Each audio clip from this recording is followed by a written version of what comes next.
Harish Rao వ్యాఖ్యలపైన Congress MLC Addanki Dayakar counter ఇచ్చారు. మంత్రి పొంగులేటి కుటుంబంపైన ఆధారం లేకుండా మాట్లాడడం సరికాదని ఎన్నిసార్లు చెప్పినా బ్లాక్మెయిల్ రావు ఆగడం లేదని విమర్శించారు. పొంగులేటి కానీ తన కుటుంబానికి కానీ సంబంధం లేని కంపెనీలను హరీష్ రావు అంటగడుతున్నారని అద్దంకి దయాకర్ ఆరోపించారు.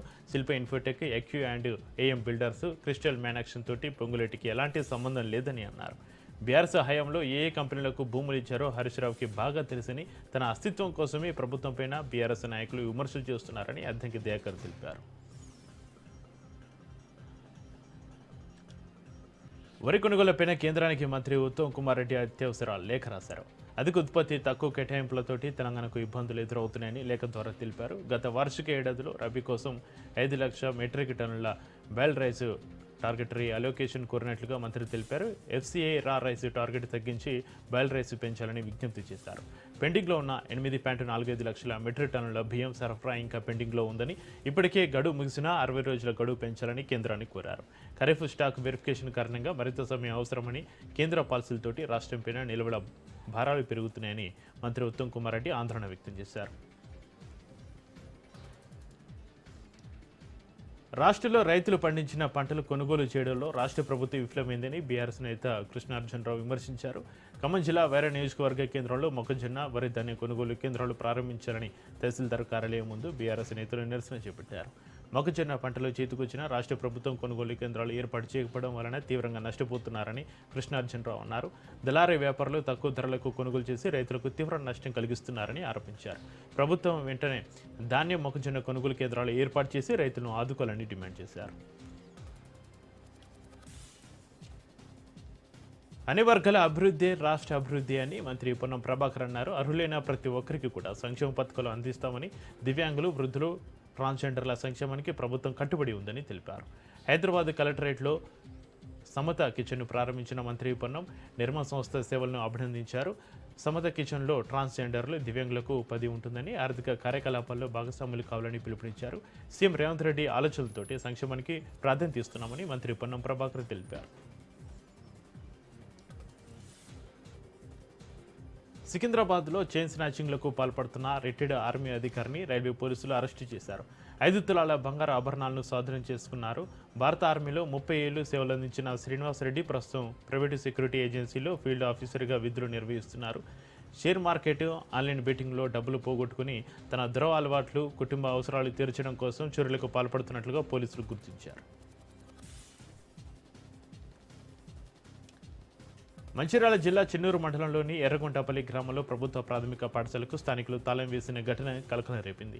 పాఠశాల పరిసర ప్రాంత ప్రజలకు పాఠశాల బోర్ నుంచి వచ్చే నీరే వనరుగా ఉండడంతో అక్కడి నుంచి మంచినీరు తీసుకుని నిత్యావసరాలు తీర్చుకుంటున్నారు. ఈ నేపథ్యంలోనే మంచినీటి కోసం 2 వర్గాల మధ్య తలెత్తిన వివాదం పాఠశాలకు తాళం వేసి స్థాయికి చేరింది. దీంతో ఉదయం 9 గంటలకు నిర్వహించాల్సిన విద్యార్థుల పరీక్షలకు అంతరాయం కలిగింది. గొడవ కారణంగా విద్యార్థులు కొంత ఆందోళనకు గురయ్యారు. సమయానికి చేరుకున్న పాఠశాల ఉపాధ్యాయులు ఘటనపైన ఉన్నతాధికారులకు సమాచారం అందించారు. సిఆర్టీల సాయంతో ప్రధాన గేటుకు వేసిన తాళాన్ని తొలగించి పరీక్షలను నిర్వహించారు. నిజామాబాద్ జిల్లా ఆర్మూరు సబ్ డివిజన్లో మన ఊరు మన బాధ్యత అనే కార్యక్రమం పోలీస్ శాఖ ఆధ్వర్యంలో నిర్వహించారు. ముందుగా డ్రగ్స్, రోడ్ సేఫ్టీపైన ప్రతిజ్ఞ చేయించారు. సైబర్ నేరాలు, షీటింగ్, గంజాయి, మత్తుమందు నియంత్రణపైన కళాకారులు అవగాహన కల్పించారు. ఎరేవు ఏలేని కార్యక్రమంలో భాగంగా మన ఊరు మన బాధ్యత రోడ్ సేఫ్టీపైన గ్రామ సర్పంచులకు, కౌన్సిలర్లకు అవగాహన కల్పించారు. ప్రతి గ్రామ సర్పంచ్ వీటిపైన గ్రామంలో అవగాహన కల్పించి నేరరహిత సమాజంగా తీర్చిదిద్దాలని సిపి చైతన్య తెలిపారు. సైబర్ నేరాలు, డ్రగ్స్ తీసుకునే వారిని గుర్తించి వారికి అవగాహన కల్పించాలని అన్నారు. రాష్ట్రంలో ఆర్మూర్ను నేరరహితంగా తయారు చేయాలనేదే తమ ధ్యేయమని సిపి సూచించారు. భద్రాద్రి కొత్తగూడెం జిల్లా ములకలపల్లిలోని రేషన్ షాపులో ఎమ్మెల్యే జారే ఆదినారాయణ ఆకస్మిక తనిఖీలు చేశారు. మండలంలోని కొన్ని సంక్షేమ కార్యక్రమాల్లో పాల్గొన్న ఎమ్మెల్యే అటుగా వెళ్తూ రేషన్ దుకాణం వద్ద జనం బారులు తీరి ఉండడంతో దుకాణాన్ని పరిశీలించారు. రేషన్ షాప్లో ఉన్న రికార్డులను స్టాకు పొంతన లేకపోవడంతో ఎమ్మెల్యే ఆగ్రహించారు. డీలర్ తూకం విషయంలో మోసం చేస్తున్నాడని స్థానికులు ఎమ్మెల్యేకు వివరించడంతో డీలర్ను ఎమ్మెల్యే ఆదినారాయణ మందలించారు. వెంటనే రికార్డులు, స్టాకు పూర్తి విచారణ చేసి తేడాలు ఉంటే డీలర్ పైన చర్యలు తీసుకోవాలని అధికారులను ఆదేశించారు.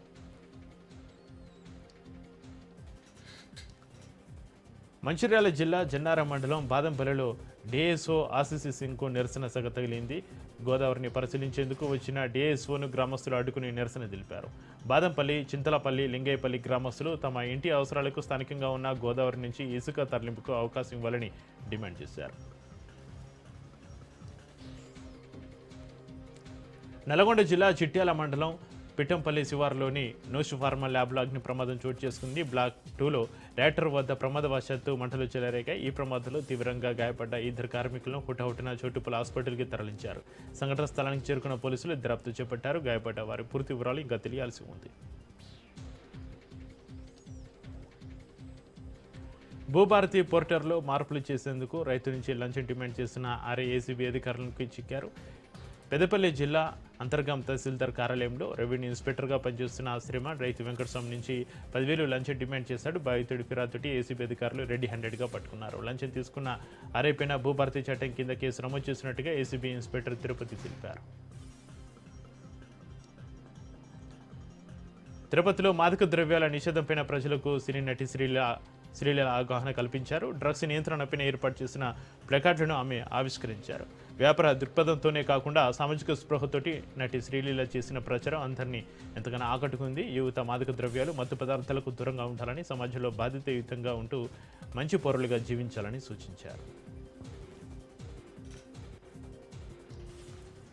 తమ సమస్యలు, డిమాండ్ల పరిష్కారం కోసం విద్యుత్ శాఖలో పనిచేస్తున్న ఆర్టిజన్లు సమ్మెబాట పట్టారు. భువనగిరి జిల్లా ఎస్సీ కార్యాలయంలోని సబ్స్టేషన్లో పనిచేస్తున్న ఆర్టిజన్లు ఉదయం నుంచి విధులు బహిష్కరించి ధర్నాలు, నిరసన వ్యక్తం చేశారు.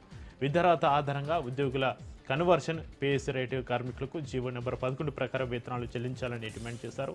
విద్యావంతులైన తమను ఆర్టిజన్లుగా గుర్తించి సమస్యలను వెంటనే పరిష్కరించాలని కోరారు. ప్రభుత్వం స్పందించే వరకు తమ పోరాటం ఆగదని ఉద్యోగ సంఘాలు స్పష్టం చేస్తున్నాయి. తిరుమల శ్రీవారిని ప్రముఖ సినీ నటి శ్రీలీల దర్శించుకున్నారు. సాయంత్రం శ్రీవారిని ట్రస్ట్ బ్రేక్ దర్శన సమయంలో ఆలయంలోకి వెళ్లి స్వామివారి సేవలో పాల్గొన్నారు. అనంతరం హుండీలో కానుకలు సమర్పించి మొక్కులు చెల్లించుకున్నారు. ఈ సందర్భంగా ఆలయ సిబ్బంది స్వామివారి తీర్థ ప్రసాదాలు అందజేశారు. పొట్టి శ్రీరాములు నెల్లూరు జిల్లా మర్రిపాడు మండలంలోని డీసీపల్లి పొగాకు వేలం కేంద్రంలో పొగాకు వేలం నిర్వహణను అధికారి సునీల్ కుమార్ ప్రారంభించారు. తొలి రోజు 18 పొగాకు బేలను రైతులకే వేలం కేంద్రానికి తీసుకురాక బయ్యర్లు కొనుగోలు చేసినట్లుగా సునీల్ కుమార్ తెలిపారు. కిలో కనిష్ట ధర 250 రూపాయలు పలికినట్లుగా తెలిపారు. ఈ వేలంలో మొత్తం 8 కంపెనీలు పాల్గొన్నాయి. పొగాకు క్వాలిటీగా ఉన్నప్పటికీ కిలో 250 రూపాయల ధర పలకడంపైన రైతులు నిరసన వ్యక్తం చేశారు. కిలో 300 రూపాయలు పలికితే గానీ రైతులకు గిట్టుబాటు కాదని రైతు సంఘం నాయకులు తెలిపారు. కృష్ణా జిల్లా గన్నవరం నియోజకవర్గంలో హజ్ యాత్రకు అధికారులు సమీక్షించారు. ఈ నెల 18, 19 తేదీల్లో పవిత్ర హజ్ యాత్రకు ఏర్పాట్ల నిమిత్తం గన్నవరం ఎస్ఎం కన్వర్షన్ హాల్లో అధికారులు సమావేశమయ్యారు. ఈ సమావేశంలో ఏపీ రాష్ట్ర హజ్ కమిటీ చైర్మన్ హాజీ షేక్ హసన్ బాషా, రాష్ట్ర మైనారిటీ సంక్షేమ శాఖ కార్యదర్శి సిహెచ్ శ్రీధర్, ముస్లిం పెద్దలు, airport director AK Lakshmikanth Reddy, ముఖ్య అతిథిగా మంత్రి ఫారూక్ పాల్గొన్నారు. ఏపీ నుంచి విజయవాడ అంతర్జాతీయ విమానాశ్రయం ఇమిగ్రేషన్ పాయింట్తో 335 మంది హాజీలు సౌదీ అరేబియాకు హజ్ యాత్రకు బయలుదేరనున్నారు. 18వ తేదీన సీఎం చంద్రబాబు నాయుడు జెండా ఊపి హజ్ యాత్ర ప్రారంభించనున్నారు. తిరుపతి జిల్లాలో కలెక్టర్, ఎస్పీ సమర్థవంతమైన పర్యవేక్షణ వల్ల పోలీసులపైన ప్రతి దాడులు తగ్గాయని రాష్ట్ర ఎస్సీ కమిషన్ చైర్మన్ జోహర్ అన్నారు. జిల్లాలో పెండింగ్లో ఉన్న 68 కేసులను త్వరితగతిన పరిష్కరించాలని అధికారులను ఆదేశించారు. ప్రతి గ్రామంలో శ్మశాన వాటికలను నిర్మించి జిల్లాను ఆదర్శంగా తీర్చిదిద్దాలని, ముద్ర లోన్లు, ఇతర సంక్షేమ పథకాలపైన దళితులకు అవగాహన కల్పించాలని సూచించారు. 15% రిజర్వేషన్ల అమలును వేగవంతం చేస్తూ దళితులకు ప్రభుత్వ ఫలాలు అందేలా కృషి చేయాలని జోహర్ స్పష్టం చేశారు. రంగారెడ్డి జిల్లాలో పీఏసీ కీలక సమావేశం జరిగింది. కాంగ్రెస్ పార్టీ అధ్యక్షులు శ్రీ చెల్ల నరసింహారెడ్డి అధ్యక్షతన ముఖ్య అతిథిగా భువనగిరి ఎంపీ చామల కిరణ్ కుమార్ రెడ్డి పాల్గొన్నారు. పార్టీ కోసం నిరంతరం కష్టపడే కార్యకర్తలకు ఎల్లప్పుడూ సముచిత స్థానం ఉంటుందని ఎంపీ చామల అన్నారు. నాయకులందరూ సమన్వయంతో పనిచేస్తూ ప్రజలకు, ప్రభుత్వానికి మధ్య వారధిలా నిలవాలని సూచించారు. రాబోయే రోజుల్లో రంగారెడ్డి జిల్లాలో కాంగ్రెస్ పార్టీని మరింత బలోపేతం చేసి లక్ష్యంగా పనిచేయాలని కార్యకర్తలకు పిలుపునిచ్చారు. ఈ కార్యక్రమంలో చెవ్యంలో మొయినాబాద్ మున్సిపల్ చైర్మన్లు, జిల్లా కాంగ్రెస్ పార్టీ ముఖ్య నాయకులు, అనుబంధ సంఘాల అధ్యక్షులు, కంటెస్టెడ్ ఎమ్మెల్యేలు తదితరులు పాల్గొన్నారు.